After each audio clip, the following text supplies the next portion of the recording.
Christy. And that's Leslie. And we're going indie. Woo! Happy New Year. Happy New Year. Yes. We are back in our offices now. Yes, so we have to do some work, which means, and it's January. And so we probably should be setting some goals. So Yay! How do you set goals? Do you have goals? Do you have goals? I have been working on them, partly because I knew we were going to be talking about this. And I was like, I better have thought about this before we talk about it. Do you know what, though? As we're sitting here talking, I'm like, I think about the things that I want to get done, kind of like I've been thinking about them since October because I still haven't gotten them done. But I haven't actually sat down and said, these are the goals. So what you're sad is that you're actually thinking about them. And that's huge to choosing them. Yes. So that was kind of like, I had this vague idea of what I wanted to do this year. But then when I actually sat down and was like, okay, what can I accomplish this year? Like when you're actually having to put like words around it and define it, it becomes a lot of a bigger deal. So I think we're actually going to split this into two parts. This first part is going to be, how do you choose your goals? How do you choose what those things are? And then in the next episode, we'll talk about how you lay out a plan. So Sounds because good. The topic is way too big for one episode. Yes, absolutely. So how do you choose your goals, or how did you choose, or have you chosen? You haven't finished, I guess. So I am actually doing something different than last year because last year did not work for me at all. So I am choosing something different this year. And many, many years ago, I was listening to a podcast by Annie F. Downs, and she was talking about goal setting and stuff for her team. And I listened to it, but didn't really think about applying it. And then I remembered it as I started thinking about it this year. And I was like, this is the way to do it. And what they do is, her team, they put everything on the table at the beginning of the year. The podcast, she does books, she does speaking, like all of that. It's all put on the table. Nothing is safe. And they think about, okay, what is it? What's the big picture idea? What's the why? Basically, everyone's like, know your why. But that's because if you know, if you know your why, then you can pick the things that support your why. What is the thing that's really important to you? And the idea is that everything you say yes to is automatic no's to other things. So you can only say yes to so many things. And if you start from that big picture why that you want to support, and you only pick the things that are going to support that this year, that will help you choose the things to actually give your time and effort and attention to, because you can't do everything. And there are so many options as indie authors, so many options of places to give your effort and time and attention to. Like, you can't do everything. No, and I think that even as an indie author, that means you're working for yourself. So you have to consider that life is part of those goals too. I mean, I've even been like, okay, I'm going to start. One of my goal things is I'm going to start getting up 15 minutes earlier because I cannot get my work done if I don't. But I mean, like you said, you give up something. So my thing is going to be sleep or going to bed earlier. So, you can't, everything affects everything with these goals.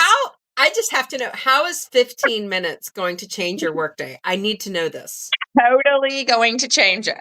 No, I get more done in the morning than I do in the afternoon. My brain shuts off at some point. And so if I get up earlier, I can get all my morning stuff done earlier, and then I can get to work earlier.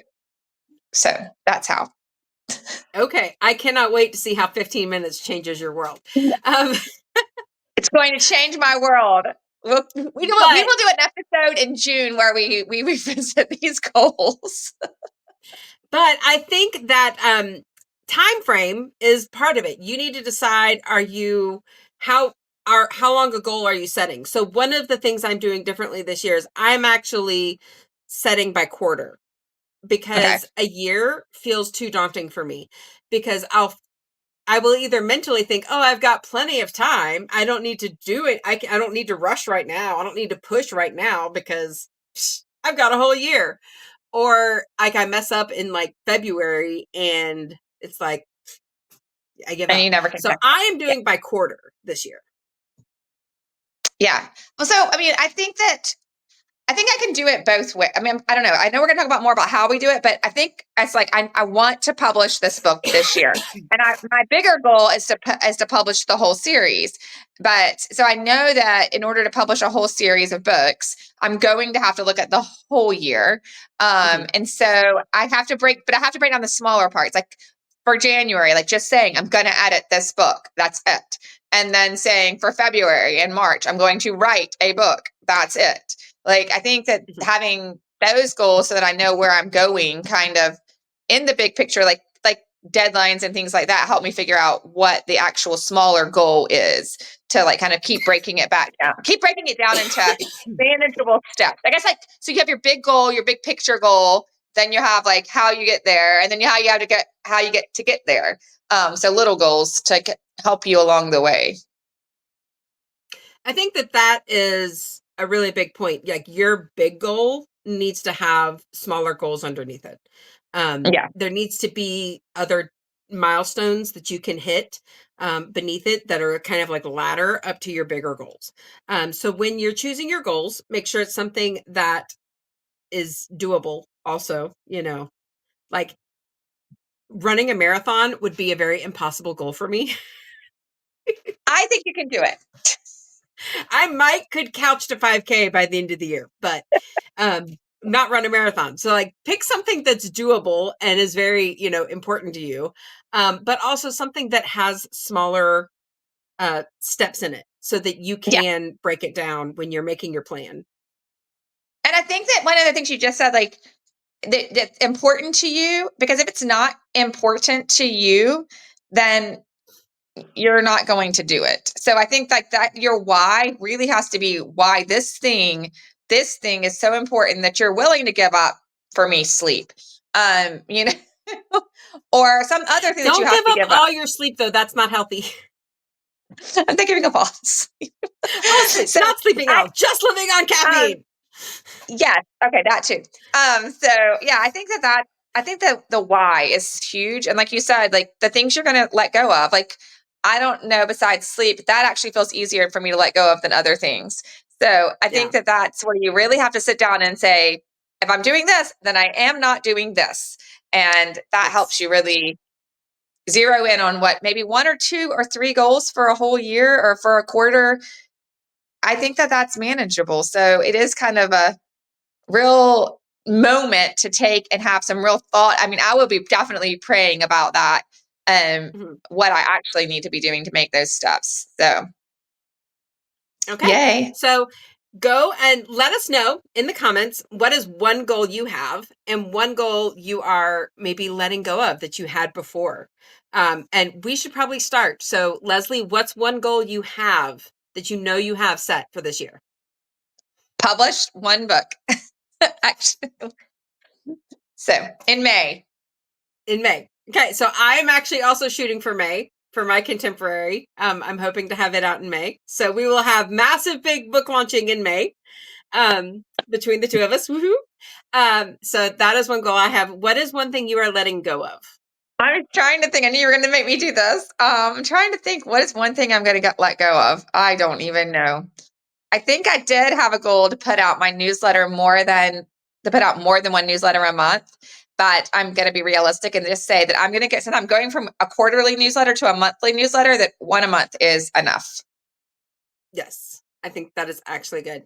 I am actually going to give up, and this is kind of funny because there may be a lot of people giving this up, but I had actually already made this choice. I'm going to give up trying to branch out over into TikTok.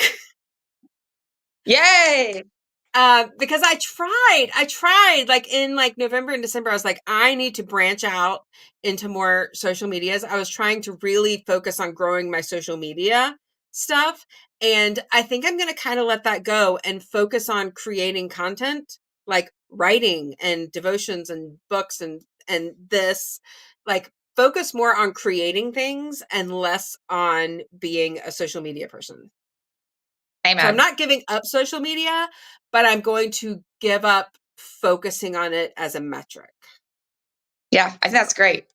I love it. I think that's what I'm doing. Yay. Yeah. So let us know what you are doing this year. And in the next episode, we'll talk about how to actually get it done. Yay.